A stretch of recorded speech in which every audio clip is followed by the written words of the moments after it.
আনৰ বাইকত ঘূৰি ফুৰে সজ কৰিবা মাজৰাতি ঘৰত সোমালেহে একো নুসুধিবা ঐ কিবা ক'লেহে ফচি যাবা ভাই পুৰুষৰ হকে মাতিবলৈ কমিটি চমিটি নাই ঐ কিবা এসোপা খাই আহি কাষলৈও নাযাবা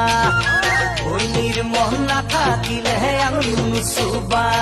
ঐ বেয়া কেছ জাপি দিব গাত একেচাতে খাই থাকিবা ৰঙা ঘৰৰ ভাত অহাই এক কেজি চাউলত 20টামান ধান তাৰ মাজত 3টামানহে পতান ঐ দেহি